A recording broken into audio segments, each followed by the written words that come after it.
Nous prions. Père éternel et tout-puissant, nous voulons te remercier de ce que tes enfants se sont rencontrés en cette matinée pour te louer et te rendre grâce. Nous te sommes infiniment reconnaissants de ce que tu nous as permis d'atteindre les fêtes. Plusieurs sont morts. Plusieurs en fin d'année n'ont pas pu renouveler leurs engagements parce que certains sont malades dans les hôpitaux. D'autres sont dans les morgues. Mais la particularité pour nous, c'est que nous sommes vivants et qu'aujourd'hui nous pouvons suivre cet enseignement et partager pleinement avec les héritiers ce qui nous appartient en tant que fils de Dieu. Merci parce que tu nous accordes la santé et de toutes les tentations qui surviennent dans notre vie. Tu permets que par la tentation, il y ait aussi une porte de sortie. Je voudrais me réjouir en Christ et te dire, Père, merci pour tout ce que tu fais pour nous. Pardonne notre iniquité parce que nous n'avons pas toujours été ou marché dans l'ordre et la bienséance. Seigneur, établis notre communion rompue et surtout permets-nous d'être entièrement convaincus afin que nous persistions dans une entière soumission à ta volonté. Donne gloire à ton nom en cette journée et surtout, illumine les yeux de notre compréhension pour que nous sachions l'espérance qui s'attache à ton appel, que nous comprenions la gloire de ta richesse, ton héritage que tu as mis dans les enfants de Dieu et surtout que par la croyance, nous puissions nous approprier ce qui nous appartient par droit divin. Notre Dieu, nous te rendons grâce pour toute cette journée des réjouissances des uns et des autres, d'effervescence autour de nous. Donne gloire à ton nom et surtout garde-nous dans l'ordre et la bienséance. Nous t'avons prié au nom de Jésus-Christ. Amen. Amen. Baria kire kastara kashaka rasta. Korio kire kostere kotoko sheke. Marikastara kashaka rasta. Karia kikantere rostere kotere koshoko riste. Baria kire kastara kastare kashaka tara kiste. Je suis l'Éternel, votre Dieu. Je vous ai donné ma vie. Et cette vie se trouve à mon Fils. Celui qui a mon Fils a la vie. Celui qui n'a pas mon Fils n'a pas cette vie. Soyez conscients que si vous avez cette vie en vous, vous ne pouvez ni être détruit, ni être vaincu. Soyez conscients que quelle que soit la situation dans laquelle vous vous trouvez, avec cette vie en vous, la victoire est votre style de vie. Orko do rikideri kado kushimire kedari, dakazili rakastari, dokolo rikideri rakashim dakastiri. Je suis l'Éternel, votre Dieu. J'ai mis à votre disposition ma parole. Dans ma parole, il y a la vie. Mettez donc en pratique cette parole et vous verrez que votre vie sera dans l'abondance. Je vous aime.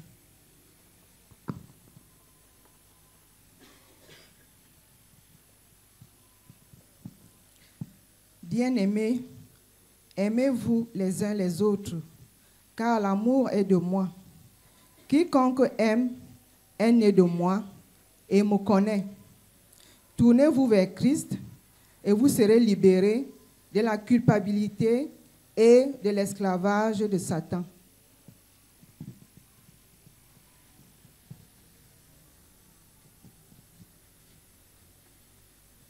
Ils sont heureux, ceux qui placent en Dieu leur appui. Ils ne chancellent pas. Ils trouvent dans leur cœur des chemins tout tracés. Ils mènent une vie paisible et tranquille et ne craignent aucun mal. Père Tout-Puissant, merci pour les paroles qui viennent du trône de ta grâce. Il est écrit que ces choses ont été écrites afin que nous croyions que Jésus est le Christ, le Fils de Dieu, et qu'en croyant ainsi, nous ayons la vie en son nom. Merci pour toutes ces paroles, Dieu Tout-Puissant, que tu nous permets, par ton Esprit en nous, de garder dans nos cœurs, afin que ces paroles soient notre assurance, notre confiance et notre guide pour la marche de tous les jours. Merci de ce que Jésus-Christ nous mène chaque jour par sa lumière et que, avec toi, nous ferons tes exploits. C'est au nom puissant de ce Seigneur de gloire, le Christ Jésus, le vivant et le ressuscité, au siècle des siècles, que nous t'avons prié. Amen. Nous allons passer à la prière pour l'enseignement et je vais demander à la diaconesse Maman Biendou d'avancer et de dire cette prière pour l'Assemblée.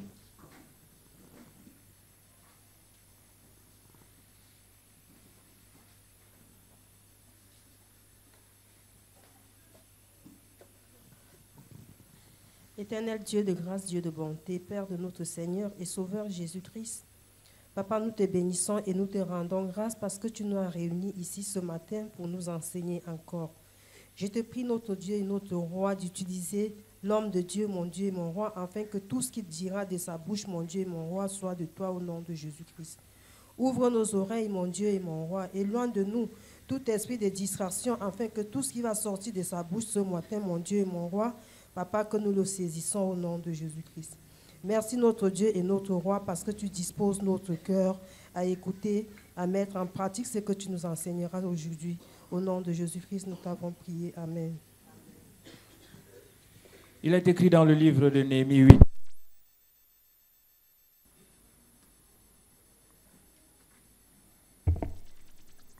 Bien.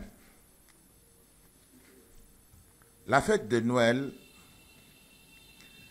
qui célèbre la nativité de Jésus-Christ est une fête chrétienne qui est respectée dans le monde entier.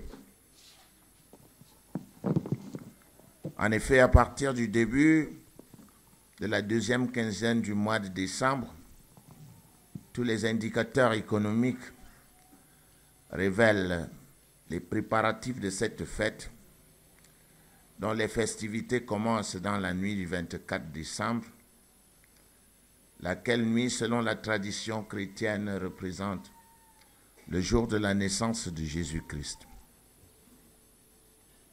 Il est à noter que cette fête, si importante en Occident et dans bien d'autres parties du monde, est même devenue la journée mondiale pendant laquelle les cadeaux sont offerts aux femmes et surtout aux enfants. Et nonobstant la notoriété mondiale dont jouit la fête de Noël, il est cependant très curieux que cette fête ne soit pas même mentionnée parmi les fêtes de l'Éternel contenues dans le livre de Lévitique. En effet, dans le 23e chapitre du livre de Lévitique, qui présente spécifiquement l'ensemble des 7 fêtes solennelles que devait observer le peuple d'Israël selon l'ordre donné par l'Éternel à Moïse.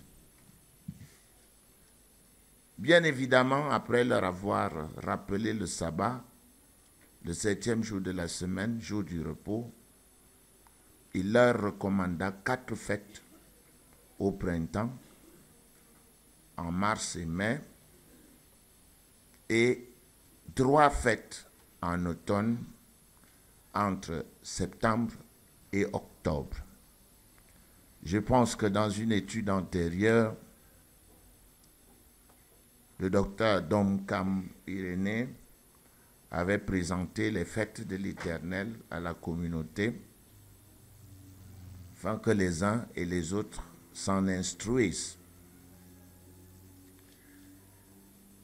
Ce qu'il faut savoir et qui est important, c'est que ce n'est pas à l'homme d'inventer les fêtes à Dieu. C'est Dieu qui établit ces fêtes. Cela peut sembler aléatoire, c'est-à-dire que les gens peuvent penser que Ils ont le droit d'inventer ou alors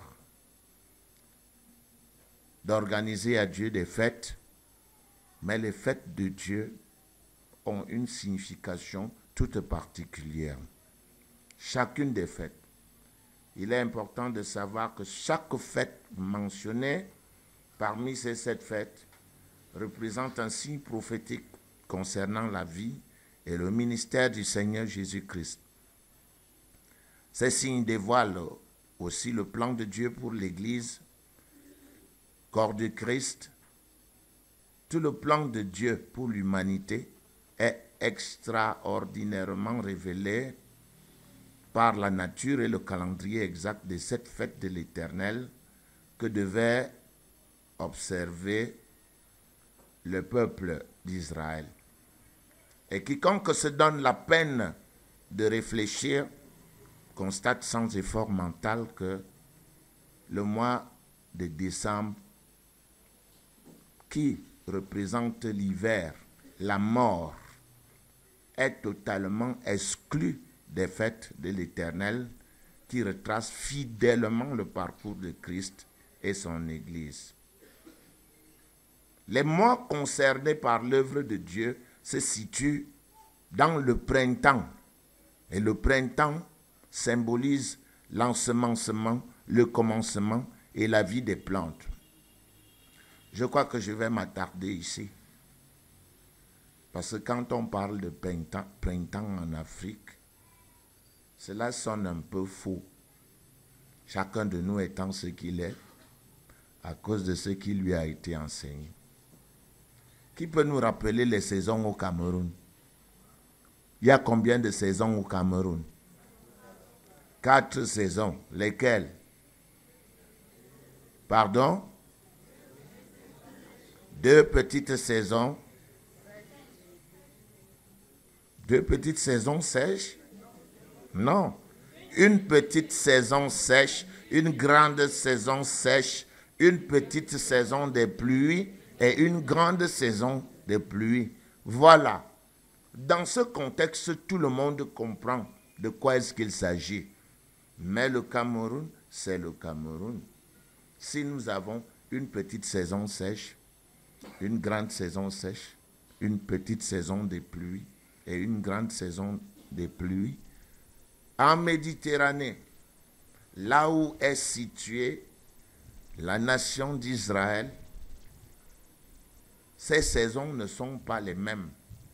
Les saisons dans ce pays sont tout aussi bien 4, mais elles sont différentes de celles du Cameroun. Parce que là-bas, il y a une saison qu'on appelle l'hiver. Et cette saison qu'on appelle hiver, pendant cette saison, il fait très froid. Et cette saison commence généralement le 21 décembre pour se terminer vers le mois d'avril, je crois. C'est 3 mois. Donc 21 décembre, 21 janvier, 21 février, 21 mars. Ça, c'est l'hiver. Et pendant ces saisons, la glace tombe. Et si vous avez vu à la télévision, vous avez certainement vu des paysages entièrement couverts de glace. N'est-ce pas? Il faut saisir d'abord ça. C'est la géographie.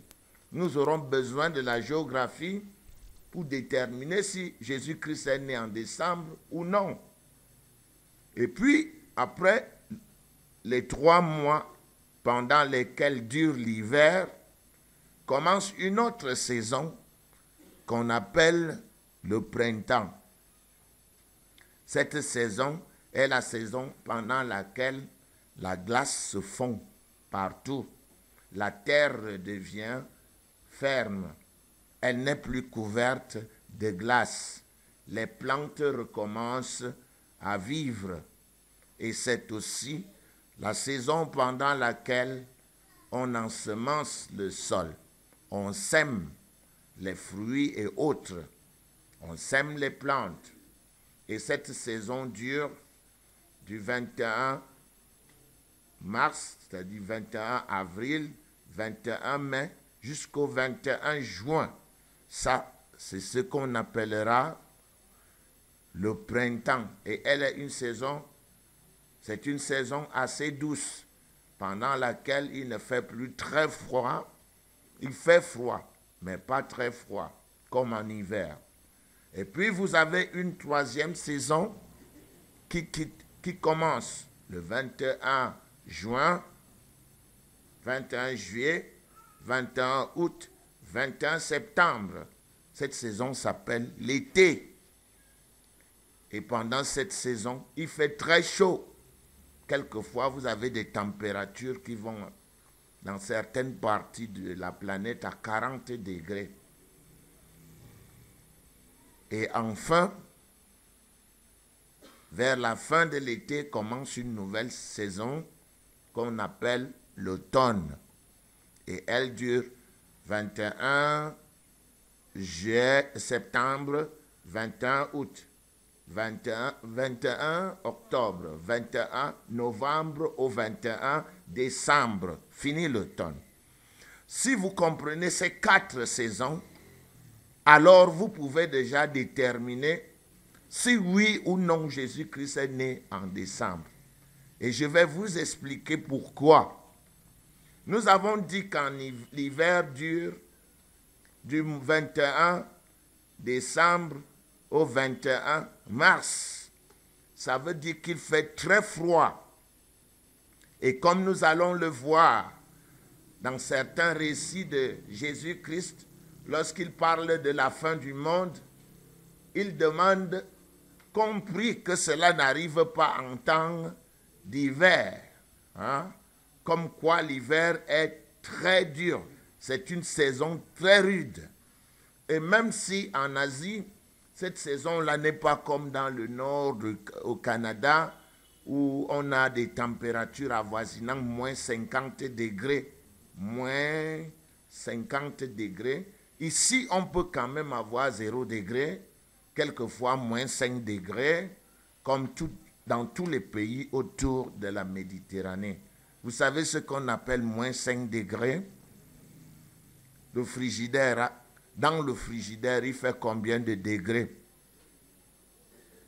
Dans votre frigidaire, le frigidaire commence à glacer à combien de degrés? À 0. Alors, quand on vous dit que l'hiver fait parfois moins 5 degrés, moins combien? Moins 5 degrés, vous irez chercher quoi? Dans les montagnes. Parce que ce que vous ne savez pas, c'est que dans les hauteurs, il fait plus froid que sur la terre ferme. Ça veut dire que si dans une ville comme Yaoundé, vous avez 25 degrés sur la terre plate, quelquefois si vous allez dans les montagnes, vous aurez 20 degrés et quelquefois 19 degrés. Parce que c'est comme ça en hauteur. Donc maintenant, je vais revenir au récit qui nous intéresse, au récit qui nous dévoile la date de la naissance de Jésus. Nous allons prendre le récit de Luc et commencer à le lire très attentivement. Vous savez, il s'est posé un problème en Occident, c'est que les Juifs ne fêtaient pas les anniversaires.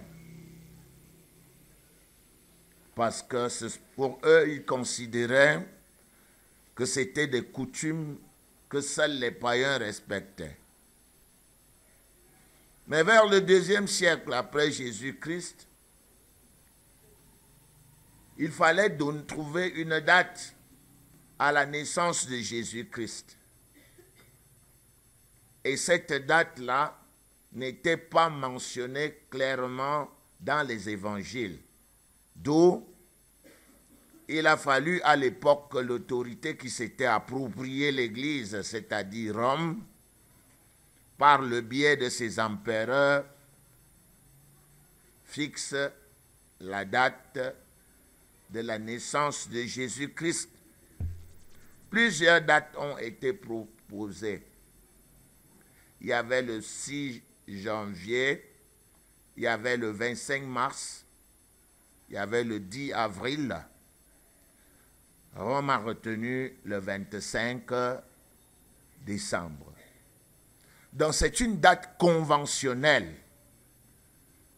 Ce n'est pas à réellement dire que Jésus-Christ soit né le 25 décembre parce que nulle part dans des Écritures, il n'est mentionné clairement que Jésus-Christ soit né dans la nuit du 24 décembre. Et pourquoi j'insistais tantôt, sur le mois de décembre tantôt, pourquoi? Parce que les détails de la Bible vont nous démontrer que ça ne pouvait pas être au mois de décembre. Ça pouvait faire partie de tous les autres mois, sauf le mois de décembre. Et ceci est important. Je voudrais donc vous demander de prendre le texte officiel, le texte de Luc, qui est une bonne étude, une étude bien faite et pratiquement complète. Nous allons lire et puis nous irons chercher en astronomie. Mais lisons d'abord le texte biblique. Je cite Luc 2, verset 1. En ce temps-là, parut un édit de César Auguste ordonnant un recensement de toute la terre. Ce premier recensement eut lieu pendant que Quirinus était gouverneur de Syrie. Tous allaient se faire inscrire, chacun dans sa ville. Joseph aussi monta de la Galilée, de la ville de Nazareth, pour se rendre en Judée, dans la ville de David, appelée Bethléem, parce qu'il était de la maison et de la famille de David, afin de se faire inscrire avec Marie, sa fiancée, qui était enceinte. Pendant qu'ils étaient là, le temps où Marie devait accoucher arriva et elle enfanta son fils premier-né. Elle l'emmaillota et le coucha dans une crèche, parce qu'il n'y avait pas de place pour eux dans l'hôtellerie. Verset 8. Il y avait dans cette même contrée des bergers qui passaient dans les champs les veilles de la nuit pour garder leurs troupeaux. Et voici, un ange du Seigneur leur apparut, et la gloire du Seigneur resplendit autour d'eux. Ils furent saisis d'une grande frayeur. Mais l'ange leur dit, « Ne craignez point, car je vous annonce une bonne nouvelle qui sera pour tout le peuple le sujet d'une grande joie. C'est aujourd'hui, dans la ville de David, il vous est né un sauveur qui est le Christ, le Seigneur. Et voici à quel signe vous le reconnaîtrez. Vous trouverez un enfant emmailloté et couché dans une crèche. » Et soudain, il se joignit à l'ange une multitude de l'armée céleste, louant Dieu et disant, « Gloire à Dieu dans les lieux très hauts et paix sur la terre parmi les hommes qu'il agrée. » Lorsque les anges les eurent quittés pour retourner au ciel, les bergers se dirent les uns aux autres, « Allons jusqu'à Bethléem et voyons ce qui est arrivé, ce que le Seigneur nous a fait connaître. » Ils allèrent en hâte et ils trouvèrent Marie et Joseph et le petit enfant couché dans la crèche. Après l'avoir vu, ils racontèrent ce qui leur avait été dit au sujet de ce petit enfant. Tous ceux qui les entendirent furent dans l'étonnement de ce que leur disaient les bergers. Marie gardait toutes ces choses et les repassait dans son cœur. Et les bergers s'en retournèrent, glorifiant et louant Dieu pour tout ce qu'ils avaient entendu et vu, et qui était conforme à ce qui leur avait été annoncé. Fin de citation. Voilà un texte fort édifiant. Et le texte dit, je cite, « En ce temps-là,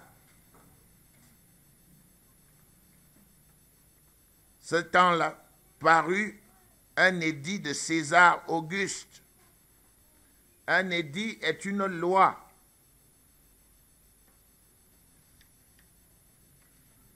Ordonnant un recensement de toute la terre. Vous allez noter que César n'est pas venu recenser le Cameroun, ni le Nigeria. Alors ça ne peut être qu'une figure de rhétorique, toute la terre. Et cette figure de rhétorique s'appelle la synecdoque. Synecdoque. Synecdoque, qui veut montrer la grandeur de Rome en disant le monde entier. Non, ce n'était pas le monde entier, c'était la grandeur de l'Empire romain dans le monde. Et lorsqu'on étudie l'année pendant laquelle ce recensement fut organisé, Josette, historien, qui nous enseigne ce qui s'est passé dans ces contrées, nous enseigne que ce recensement s'est passé en l'an 3 avant Jésus-Christ. À l'an 3 avant Jésus-Christ. Et quand nous disons en 3 avant Jésus-Christ, c'est parce qu'il y a une erreur qui a été introduite lors du comptage des années de Jésus-Christ. Il y a une erreur pour le Vatican, il s'agit de 4 ans. Pour les autres chercheurs, qui sont d'ailleurs les plus nombreux, il s'agit de 3 ans. Donc s'il y a eu 3 ans d'erreur sur la naissance de Jésus-Christ, ça veut dire qu'aujourd'hui, c'est quelle année? Quelle année? 2019. Donc, comme on veut remettre le compteur en marche, lorsque les gens parlent, ils parlent toujours de l'an 3 avant Jésus-Christ. Pour situer les gens. Donc, 3 ans avant, c'est exact. Et les historiens ont dit quelque part que Quirinus n'a jamais été gouverneur de Syrie, mais il se trompe. Parce que quand on lit l'histoire, on s'aperçoit qu'il avait été nommé spécialement pour cette opération-là. Et cette opération qui consistait à recenser les gens qui étaient fidèles au César. Il s'agissait de la 750e année de Rome, l'anniversaire de Rome. Et il s'agissait de 50 ans de règne. On devait donner le jubilé à César. C'est la raison pour laquelle César organise ce recensement. Et sur le plan géographique, vous ne pouvez pas organiser un recensement où il y a des femmes enceintes qui se baladent pendant l'hiver. Vrai ou faux? C'est une question que je pose. Bon, ces gens n'étaient pas des cons. Ils ne pouvaient choisir qu'une époque pendant laquelle les gens se reposent. Peut-être même qu'une époque pendant laquelle on a déjà fini les récoltes. Une époque pendant laquelle le temps est doux. Je ne vais pas rentrer dans les détails historiques, mais continuons notre récit. Tous allaient se faire inscrire chacun dans sa ville. Voilà la particularité. Vous avez voyagé à Douala, ou vous étiez à Nazareth comme Marie et Joseph. Vous quittez le nord pour aller au sud. Vous quittez pour aller vous faire recenser dans votre propre région. Et Joseph et Marie étaient tous de la ville de Bethléem. Et dans cette ville de Bethléem, c'est la ville où David est né. Vous vous souvenez? C'est la ville de David. Et Marie et Joseph étaient tous deux descendants de David. Ils étaient des descendants de David. Ils devaient se faire inscrire avec Marie, sa fiancée, qui était enceinte. Quand Joseph alla à Bethléem, Marie l'accompagna. Et ils avaient déjà effectué les cérémonies de fiançailles et puis de mariage. Ils vivaient à présent ensemble comme mari et femme. Ceci est clair en Matthieu chapitre 1 du verset 18 au verset 25. Tous les manuscrits araméens qui viennent d'être mentionnés omettent le mot fiancé et disent tout simplement avec sa femme, son épouse, ce qui est exact. Joseph aussi monta de la Galilée, de la ville de Nazareth. La Galilée était au nord et ils habitaient au nord. Et ils ont décidé de rentrer dans leur patrie, dans la ville de David. Et le texte dit, cette ville était appelée Bethléem parce qu'ils étaient de la maison et de la famille de David. Quand j'étais jeune, on m'a dit que Marie était égyptienne. Marie n'est pas égyptienne. Si Jésus-Christ est judéen, ce n'est pas par le Père. On est d'accord? Le Père est adoptif. Jésus-Christ est judéen à cause de qui? De sa maman. C'est Marie qui est le parent terrestre de Jésus-Christ et non Joseph. Ils y allèrent afin de se faire inscrire. Pendant qu'ils étaient là, le temps où Marie devait accoucher arriva. Pendant qu'ils étaient là, où? À Bethléem, le temps où Marie devait accoucher arriva. Et elle enfanta son fils premier-né. Les avocats du diable qui veulent souvent faire croire que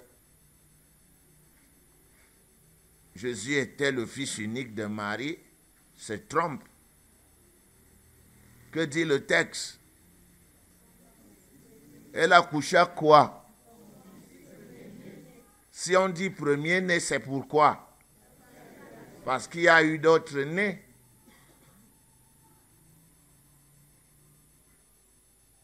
Vous voyez que la tradition a court-circuité un certain nombre de réalités.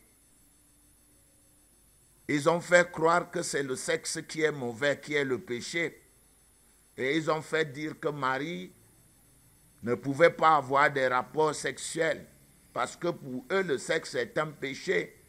C'est pourquoi leur théologien Thomas d'Aquin a monté ce traquenard pour faire dire que Marie n'a jamais connu d'homme. Elle n'a jamais connu d'homme avant Jésus, avant l'accouchement de son fils Jésus. Le texte est clair. Elle enfanta son fils comment? Premier-né. Elle l'emmaillota et le coucha dans une crèche parce qu'il n'y avait pas de place pour eux dans l'hôtellerie. Et des gens ont voulu faire croire que Joseph était pauvre. C'est pour cela qu'il s'était retrouvé dans une étable. Mais ce n'est tout simplement pas vrai. On nous dit qu'il y avait recensement. Et quand on arrive, cet endroit était une ville commerciale, un endroit où beaucoup de gens se rencontraient. Et quand vous vous déplacez pour aller dans une petite ville, dans un grand événement, il est normal qu'il n'y ait pas d'hôtel où dormir. C'est vrai ou c'est faux? Donc la raison d'être ne peut pas être le fait que Marie et son mari aient été des pauvres types. Non, ils n'étaient pas du tout pauvres. Vous vous souvenez que Joseph était charpentier.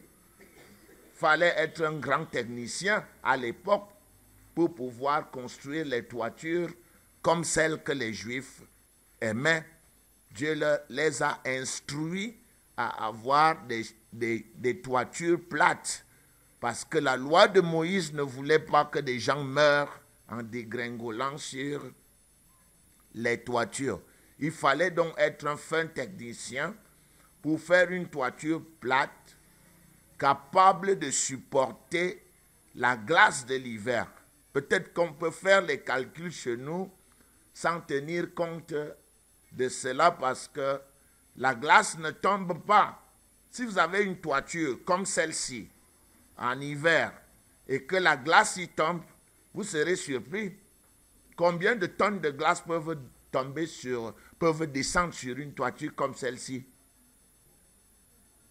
Dans une nuit de neige, vous trouverez même la toiture écroulée à cause du poids de la neige sur la toiture. Il fallait donc être un fin technicien pour monter une toiture. Et Joseph était quoi? Charpentier. On ne peut donc pas dire qu'il était pauvre. Voilà. Ils se sont trouvés dans cet endroit. Selon la coutume de l'époque, Marie et Joseph lavèrent Jésus dans l'eau salée avant qu'il ne l'emmaillote, indiquant qu'il était de la famille royale, comme fils de Dieu et héritier du trône de David. Si on avait suivi la réglementation normale, vous savez bien que c'était des monarchies à l'époque. On est d'accord? C'est Jésus-Christ qui aurait pu être roi en suivant la descendance de David à cette époque-là. Donc le roi s'est retrouvé dans la maison où son grand-père, où son ancêtre a vécu des années plus tôt. L'hôtellerie du verset 7 dont on parle était une maison en location ou canne. Une place où les caravanes s'arrêtaient pour loger. Normalement, l'idée d'un hôtel consistait en une cour interne entourée dans les 4 côtés par la construction elle-même. Tout le long du mur de derrière, à l'extérieur de l'hôtel, servait d'écurie pour les ânes, les chameaux et d'autres animaux. Ça, c'est Freeman, Manners and Custom. Je peux vous citer, c'est la documentation qui n'est pas nécessaire ici. Peut-être sur le plan académique, nous, quand on prend une étude, on doit dire où est-ce que nous avons lu, quel est le livre en préparation que nous avons pu lire. Dans chaque écurie, il y avait une crèche avec de la paille. Normalement, la crèche serait utilisée pour la nutrition des animaux se trouvant dans l'écurie. Ainsi, dans le contexte, la crèche dans laquelle le nouveau-né Christ, enfant, était couché, était située dans l'écurie ou étable connectée au derrière de l'autel. Voilà. Et ce que nous voyons dans Luc 7, nous apprenons aussi une grande vérité, comme nous l'avons fait en Matthieu 25, que Jésus était le fils premier-né de Marie et non son seul fils. Et l'autel de Luc 2, 7 ressort des possibilités très intenses. La famille du roi David y vivait. Il y avait des propriétés là. Vous pouvez voir en 1 Samuel 16, du verset 1 au verset 4. 1 Samuel 16, du verset 1 au verset 4. Ainsi, Jésus est né dans la maison du roi. Et le roi avait récompensé un serviteur nommé Kimham dans l'Ancien Testament à la demande d'un homme très respecté comme Barzillai. Vous pouvez voir ça en 2 Samuel 19, du verset 31 au verset 40. Cette maison-là était une donation du roi David sous conseil de Barzillai à ce monsieur. Vous pouvez aussi le lire en 1 Roi 2, 7. Évidemment, cette récompense à Kimham incluait une habitation ou au moins la propriété sur laquelle l'habitation était située. Dans la zone de Bethléem de Juda. La description de cette habitation dans Jérémie 41, 17. Jérémie 41, 17, des siècles plus tôt, indique que c'était un hôtel, khan, ou hôtel qui servait de point principal d'arrêt pour les caravanes voyageant de la Palestine jusqu'en Égypte. Ainsi, il est distinctement possible que l'hôtel de Luc 2, 7 ait été l'hôtel donné à Kimham, qui originalement appartenait à la famille de David. Ceci mettrait la naissance de Jésus littéralement dans la maison de son arrière-grand-père. N'est-ce pas fantastique? Vous dormez? Non, vous n'êtes pas enthousiaste. J'ai l'impression que je parle au mur. Ce sont des vérités importantes. C'est pour voir comment Dieu fonctionne dans le temps. Les mêmes propriétés qui ont existé où Jésus vient naître, ou à Bethléem, dans une propriété qui appartenait à son arrière-grand-père. Et puis on va demander spirituellement, pourquoi est-ce que Jésus-Christ naît dans une étable? C'est clair. Les agneaux naissent où? Les agneaux naissent où? Dans la mathématique de Dieu, Jésus-Christ c'est quoi? L'agneau de Dieu qui ôte le péché du monde. Il est donc normal que cet agneau naisse où? Dans une étable. Hein? Ils ont plutôt trouvé que c'est parce qu'ils étaient pauvres. Il leur manque de l'imagination. Et vous savez, la parole de Dieu dit que Jésus-Christ est le pain de vie. Le pain qui vient du ciel. Vous savez ce que Bethléem signifie? Bethléem signifie la maison du pain. Et où voulez-vous que le pain de vie naisse? Dans la maison du pain. Applaudissez pour l'exactitude mathématique et la précision scientifique de la parole de Dieu. C'est incroyable quand on découvre ces choses. Que le pain de vie qui nous a été donné du ciel est né dans la maison du pain. Que l'agneau de Dieu qui ôte le péché du monde est né où? Dans une étable. Ça, c'est la logique de Dieu. Et nous nous acheminons vers les grandes vérités qui vont nous être dévoilées aujourd'hui. Vous voyez, les bergers gardaient leurs troupeaux dans le territoire hors de Bethléem. dans ces mêmes environs, des siècles avant, le prophète Samuel oignait un berger. Il oignait qui? Un berger qui s'appelait qui? David. Applaudissez encore. Incroyable, mais vrai. Et ces bergers avaient gardé la tradition de David. Ils croyaient Dieu comme David avait cru Dieu des siècles, voire des millénaires plus tôt. Et dites, Dieu va visiter quel berger? Les bergers de la montagne qui étaient tout autour de Bethléem, parce que c'est les seuls qui croyaient pour avoir le privilège de subir un tel événement, pour avoir la grâce d'être témoin d'un tel événement. Il y avait dans cette même contrée, la proximité de Bethléem, les bergers qui passaient dans les champs les veilles de la nuit pour garder leurs troupeaux. Les mots grecs pour les veilles sont au pluriel, indiquant que les bergers veillaient par rotation. Ils veillaient comment? Par rotation. Et les mots passaient dans les champs sont traduits du seul mot grec agrolantes, qui est formé de deux mots, agros et ole.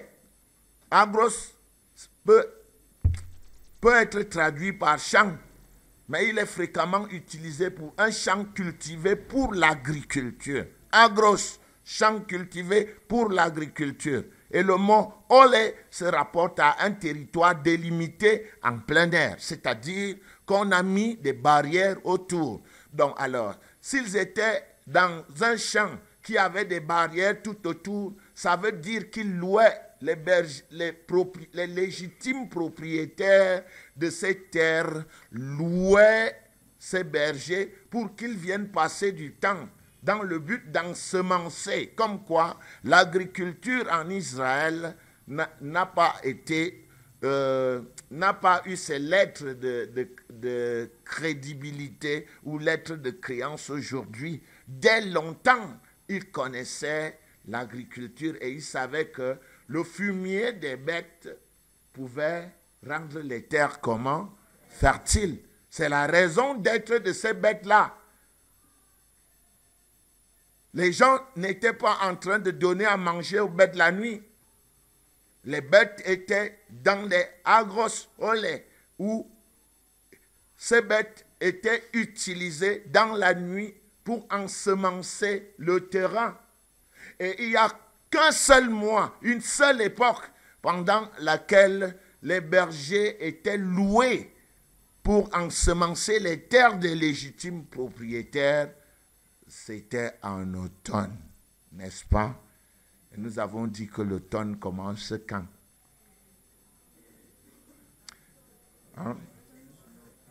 21 septembre. Septembre, vous voyez? 21 décembre. Vous voyez donc que ces bergers ne pouvaient être là, pas pour paître leurs troupeaux, mais ils étaient en louage. Et ils étaient en louage pour ensemencer le sol. Vous voyez donc, 6 décembre, au mois de décembre, c'est déjà l'hiver. On va exclure le mois de décembre. Il ne va nous rester que 2 mois. Maintenant, nous allons donc, nous aussi, laisser d'abord un tout petit peu l'histoire et la géographie pour venir en astronomie. Aujourd'hui, vous aurez le privilège d'avoir une leçon d'astronomie. N'est-ce pas? Le privilège d'avoir une leçon de quoi? D'astronomie. Et c'est ici les grands secrets, les plus grands secrets de la parole de Dieu qui ont été dévoilés sont dans le domaine de l'astronomie. En recherchant soigneusement les détails dans la parole de Dieu, dans l'histoire, dans la géographie et l'astronomie, nous pouvons, dans l'espace d'1 heure et demie, démontrer la date de la naissance de Jésus-Christ. Tout d'abord, il faut savoir que Dieu a écrit tout son plan de rédemption de l'humanité sur les étoiles avant de l'écrire sur le papier. W. Bullinger, 1837-1913. Ceux qui sont curieux, vous écrivez, vous allez voir dans le net. C'est une recherche scientifique. Ça n'a rien à voir avec la doctrine. C'est l'école où tu connais, où tu ne connais pas. Voilà. Regardez le psaume 147, verset 4. Psaume combien? 147, verset 4. Psaume 147, verset 4. Vous allez noter ceci. 147, verset 4, je cite.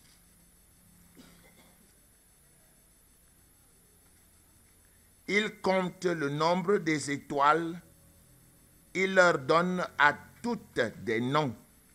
Il compte le nombre des étoiles et il leur donne à toutes des noms. Les véritables noms des étoiles, aussi bien que leur groupage, révèlent les aspects de la rédemption. Cette information a été donnée à Adam, qui l'a transmise au patriarche. Ça veut dire qu'avant, quand Adam était sur terre, il communiquait avec Dieu d'esprit en esprit, avant le péché. Mais après le péché, la loi n'était plus écrite. La première fois que la loi fut écrite, c'est dans quel livre? Exode 20. Je ne vais pas toujours lire à votre place. La loi de Moïse fut écrite en Exode 20 pour la première fois où Dieu dit à Moïse, prends et écris. Vous pensez donc que de Genèse à Exode 20, 2000 ans, pendant 2000 ans, les patriarches ont étudié les Écritures où et comment? Dieu avait écrit tout le plan de la rédemption sur les étoiles. Vous voyez que tout ce que Joseph disait, j'ai rêvé à une gerbe, la lune, ceci faisait ceci et cela. Tout ça, c'est le langage comment? Astronomique. Je ne parle pas de l'astrologie, c'est-à-dire l'histoire horoscope que vous avez. Je parle de la position des astres dans l'espace. C'est de cela qu'il est question. D'ailleurs, Dieu interdit l'astrologie, qui est une science démoniaque. L'astronomie, c'est l'étude des étoiles dans l'espace et leur positionnement. Et si vous avez étudié davantage la parole de Dieu, vous verrez que les 12 fils de Jacob portent les 12 noms des constellations juives. C'est quoi une constellation? Parce qu'il faut comprendre ça. C'est quoi? Voilà. Vous voyez, dans la soirée, quand vous sortez, il y a des groupes d'étoiles, de corps, qui se dessinent. Vous voyez des étoiles, mais vous ne savez pas, ils sont ensemble. Toutes ces étoiles sont ensemble, mais les astronomes, qu'est-ce qu'ils font? Ils joignent ces étoiles avec des lignes imaginaires pour en fabriquer des figures. On est d'accord? Ils peuvent dessiner un chien dans l'espace à partir de la position d'un groupe d'étoiles en reliant les points. Ils réussissent à dessiner un lion. On va dire la constellation du lion. D'accord? À partir d'un groupe d'étoiles qui est dans l'espace, en alignant les points, traçant des lignes pour joindre étoile après étoile, on va dessiner une femme et on va appeler la constellation de quoi? De la Vierge. C'est de cela qu'il est question. Lorsque vous comprenez cela, ça devient facile. Ça devient facile. Et il y a des constellations. c'est-à-dire des groupes d'étoiles qui se mettent ensemble et lorsque ces gens les dessinent, ils fabriquent des figures avec ces constellations. C'est ça que vous allez dire Gémeaux, Vierge, Arceau, toutes ces figures-là. Ce sont des figures imaginaires. Le dessin n'est pas là. Mais celui qui a filmé l'espace a pris juste le temps de tracer d'une étoile à l'autre, à une autre, et il a dessiné une figure. Mais comme il n'a pas le bic là, la figure est imaginaire. Les astronomes connaissent donc ces figures et les appellent quoi? Les constellations. Il y a aussi ce qu'on appelle en astronomie les jonctions, c'est-à-dire plusieurs étoiles mises ensemble, alignées, forment une jonction. Et les étoiles peuvent former une jonction dans une constellation, une jonction dans une image. Hein? Les étoiles. Et les éclipses sont lorsque une étoile se pose, se met pratiquement sur l'autre. On appelle ça les éclipses. Il y en a de lunaires et il y en a bien d'autres éclipses. À partir donc de ce petit savoir, je peux vous expliquer beaucoup de choses. D'accord? Tout d'abord, Jésus-Christ est, son signe c'est quoi? La constellation de quoi? Le lion. Le lion d'où? De Judas. Vous allez donc voir que Dieu a donné à chaque étoile quoi? Un nom. Et quand cette étoile se trouve dans une constellation ou dans une jonction, cela peut avoir une signification spirituelle. Par exemple, pour que les mages reconnaissent que le roi est né, l'étoile royale dans le ciel, c'est Jupiter. OK? Et lorsque les mages ont vu Jupiter en jonction avec Vénus plus près du sol, dans la constellation du lion, ils ont compris que Jésus-Christ était comment? Né. Quel est son signe astronomique? Lion. Quelle est l'étoile des rois? Jupiter. Et on va l'appeler l'étoile du matin, c'est quoi? Vénus. W. Bullinger. Prenez le temps de lire. Donc voilà pourquoi les choses impressionnent les gens. Nous avons pris le temps d'étudier, de rentrer dans les détails. Et beaucoup de livres de la Bible parlent astronomie. Prenez le livre d'Ézéchiel, prenez le livre d'Apocalypse. Vous allez voir la constellation de la Vierge, par exemple, que je vais vous détailler tout à l'heure. OK? Ce qu'il y a donc de particulier en astronomie, c'est que chaque événement qui se passe en astronomie, on peut le calculer à l'envers. Comme en mathématiques, comme en physique. Vous appelez ça, en physique, c'est la dynamique, la cinématique, hein, la statique, l'étude physique d'un corps. La statique, c'est étudier un corps sur place. La cinématique, c'est étudier un corps qui bouge. La dynamique, c'est étudier les vibrations du corps. Alors, quand vous vous trouvez en physique et que vous êtes en train de chercher un point dans les coordonnées spatiales, vous allez dire par exemple, le vecteur vitesse est égal à l'espace divisé par le temps. Moi, j'ai fait physique nucléaire. Hein. Je suis ingénieur en sciences mécaniques. Donc, quand vous voyez un repère orthonormé, pour étudier un point dans un repère mathématique, vous avez l'axe des X et l'axe de quoi? Dans l'espace, vous avez un autre axe qu'on appelle Z et les coordonnées se trouvent dans les 3 points. Hein? L'axe des X, l'axe des Y, l'axe des Z.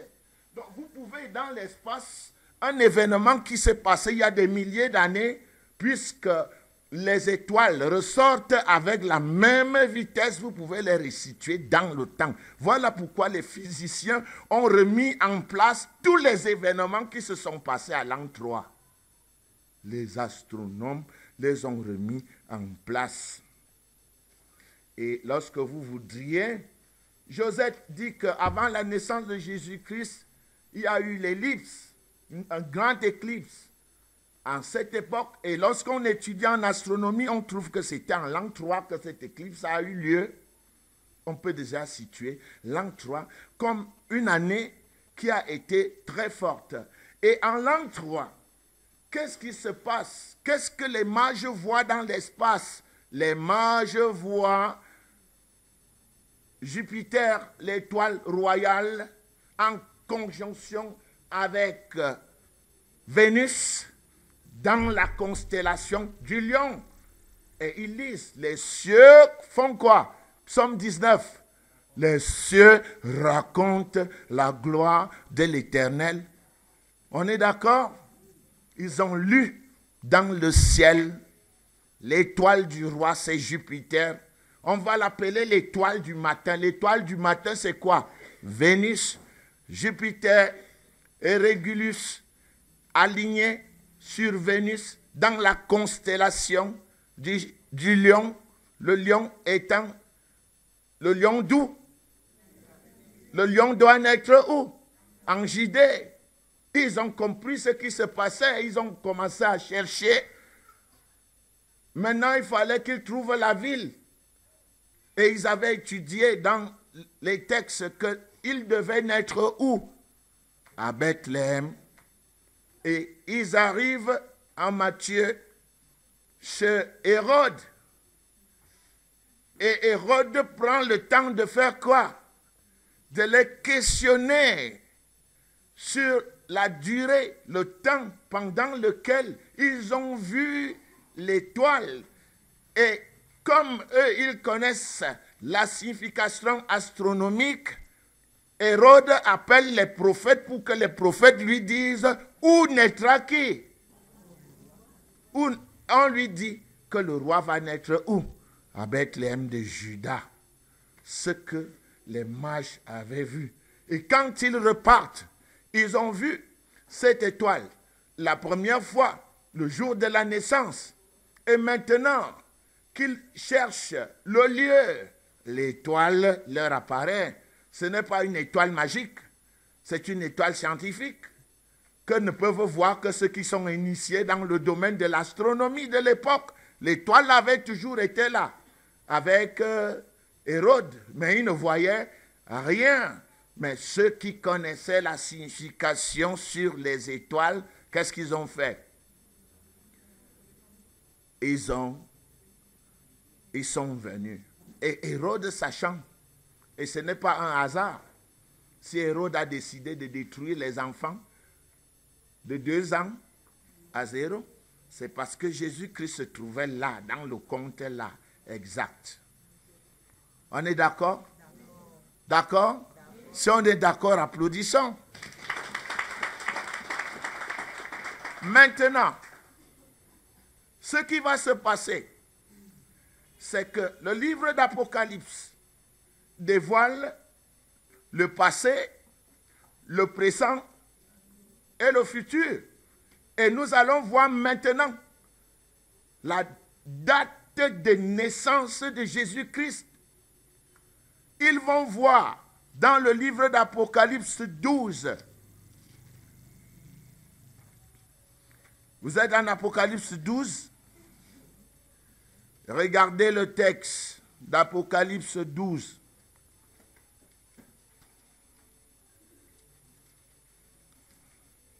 Verset 1.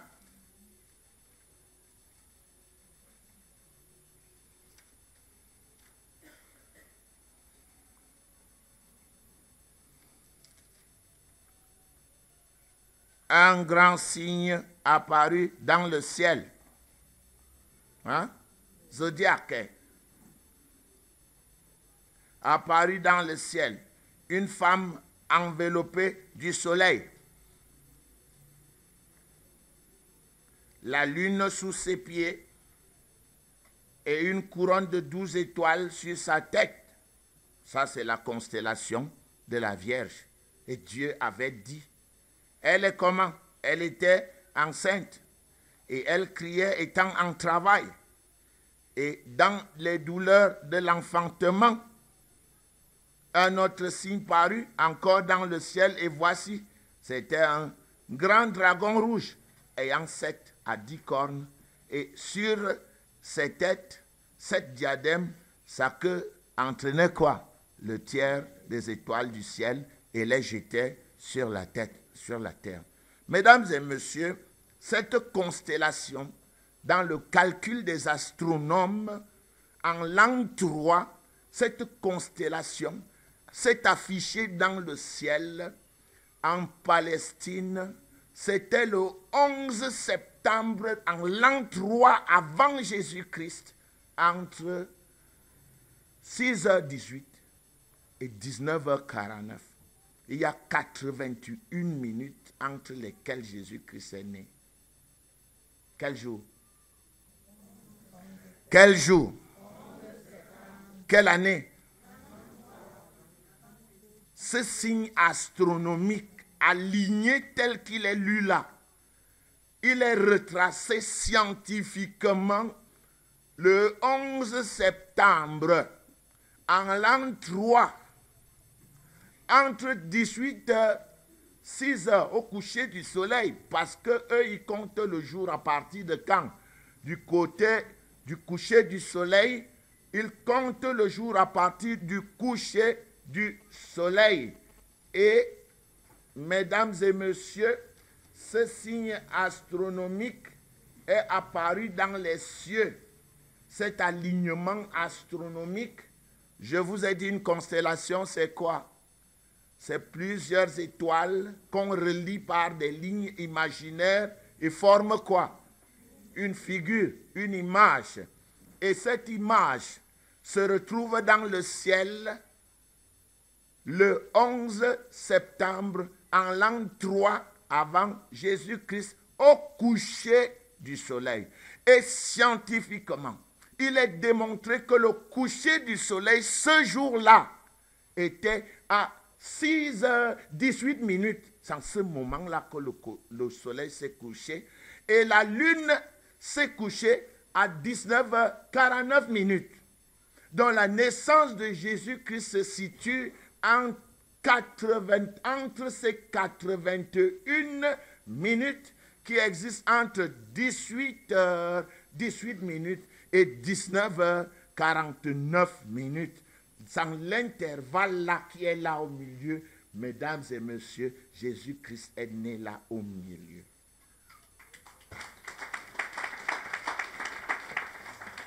Vous voyez donc qu'il faut connaître l'astronomie et que Dieu a parlé sur les étoiles. Tout avait été écrit à l'avance.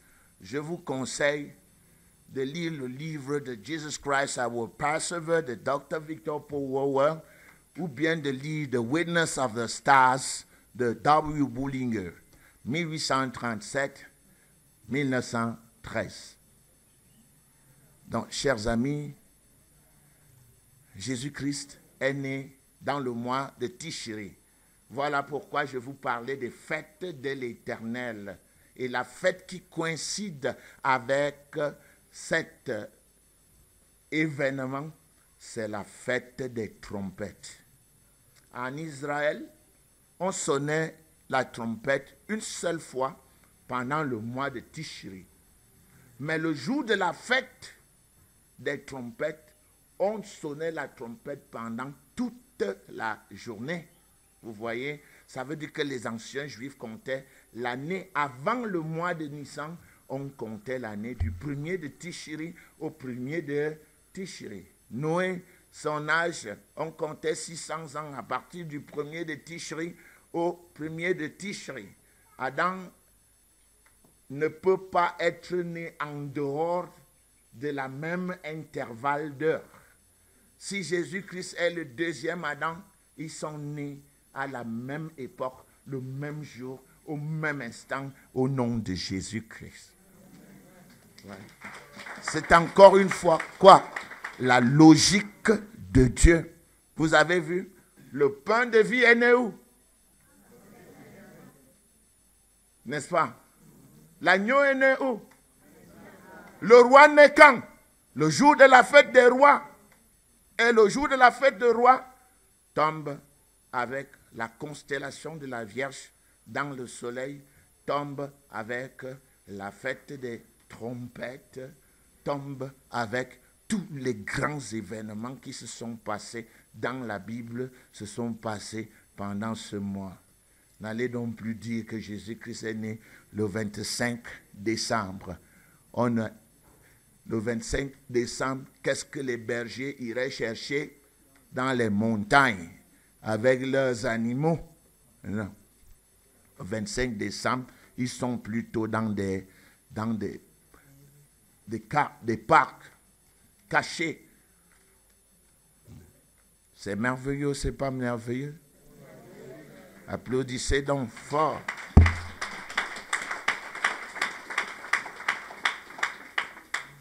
Nous voulons dire merci beaucoup à tous les grands chercheurs qui ont contribué à réaliser ceci. Je pense à Bishop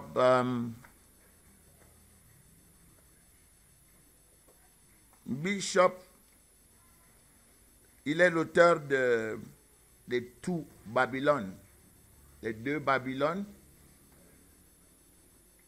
Je pense à Dr. Wowell, qui est le fondateur de Way International, qui a étudié dans Bullinger avec The Witness of the Stars. Et je pense à des grands historiens comme Joseph, qui sont des historiens du 1er siècle et qui nous ont enseigné beaucoup de choses. Et, mesdames et messieurs, la recherche biblique, elle est plus anglo-saxonne que francophone. Eux, ils cherchent instant après instant.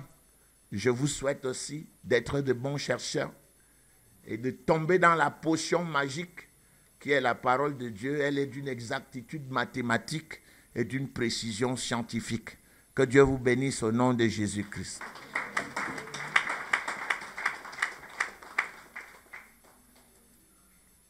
Eh bien, merci, Révérend, pour cet enseignement. On aura eu droit à un enseignement sur l'astronomie qu'il ne faut tout à fait pas confondre avec l'astrologie. Effectivement, j'ai même amené, un opus d'astrologie et d'astronomie, mais que je n'ai pas jugé important parce qu'on juge d'après l'intérêt que certains portent à une matière. J'ai le glossaire des noms des termes astronomiques, astrologie, astronomie, aurore boréale, équateur céleste, latitude céleste, longitude céleste, pôle nord céleste, comète, conjonction, constellation, éclipse, écliptique, montée hélicoïdale, latitude, longitude, concentration des planètes, méridien, météore, pôle nord, nava, auscultation, planète, régulus, mouvement rétrograde, tout ça, spica, triple conjonction, zodiaque et rayonnement zodiatique, mouvement rétrograde. Tout ça, j'ai voulu, mais qui veut vraiment étudier? C'est ça qui nous permet de lire l'astronomie biblique. C'est ça qui nous permet de décrypter le livre d'Apocalypse et le livre d'Ézéchiel. En dehors de ça, vous n'y pouvez tout simplement rien. Vous allez faire des spéculations, comme les gens qui prennent Apocalypse 12 pour dire que c'est Marie qui va au ciel. Que Dieu vous bénisse.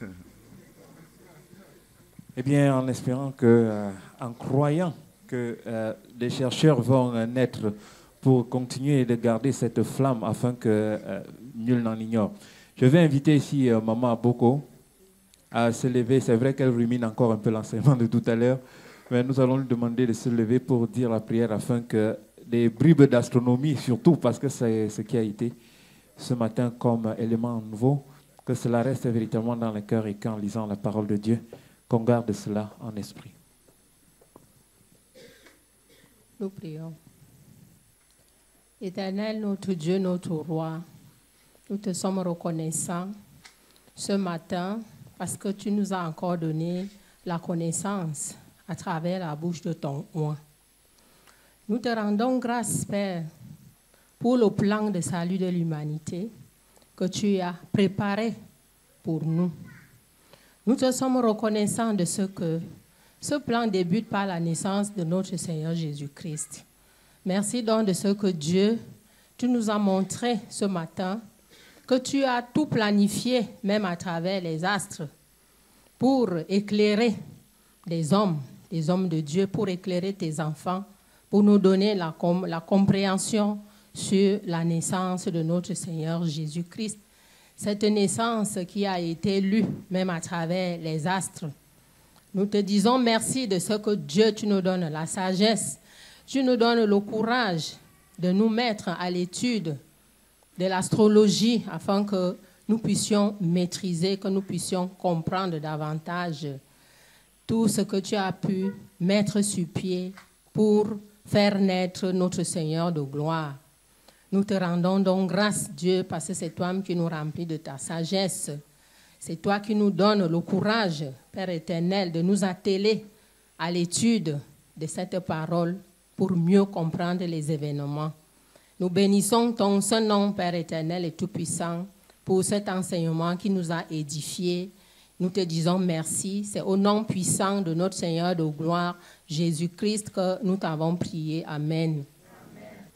Éternel, notre Dieu, notre Roi, nous te rendons infiniment grâce pour cette communion intense que tu as passée avec tes enfants réunis en ton nom ce jour à l'Église évangélique réformée du Cameroun.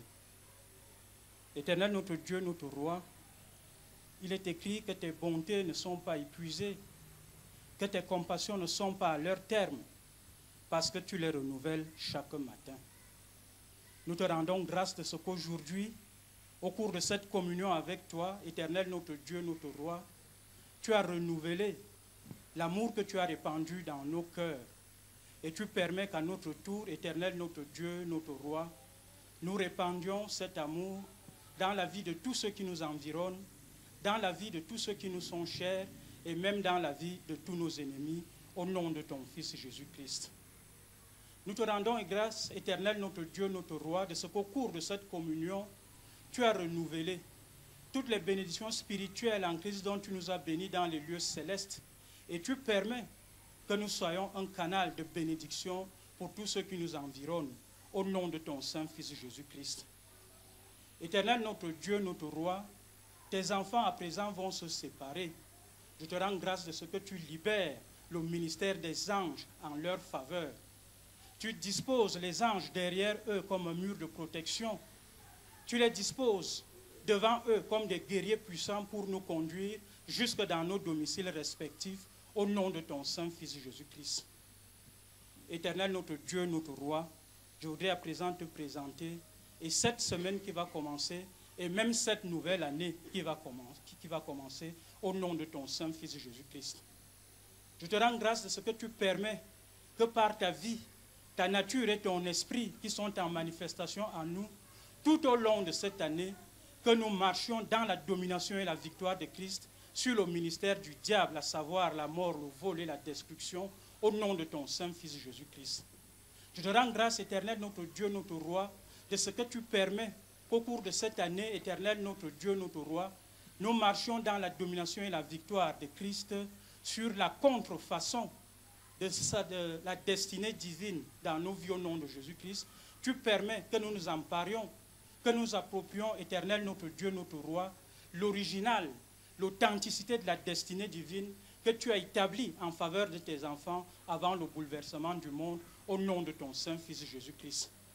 Tu permets, Éternel, notre Dieu, notre Roi, que tout au long de cette année, que les temps et les circonstances de Satan se conforment à ta volonté, à ton amour dans tous les aspects de la vie de tous tes enfants ici, et que, Éternel, notre Dieu, notre Roi, que cette année soit pour nous une année de bénédiction, une année de gloire, au nom de ton Saint-Fils Jésus-Christ, et que nous manifestions, que nous, Éternel, notre Dieu, notre Roi, nous jouissions, Éternel, notre Dieu, notre Roi, de cette bénédiction, au nom de ton Saint-Fils Jésus-Christ. Tu permets, Éternel, notre Dieu, notre Roi, que nous revenions ici, tout au long de cette année, à chaque seconde, à chaque minute, chaque fois que nous allons nous retrouver ici, pour venir te rendre grâce pour les bontés et pour les merveilles que tu auras accomplies dans nos vies, au nom de ton Saint-Fils Jésus-Christ. Amen. Amen. Dieu l'a dit. Bonne fête.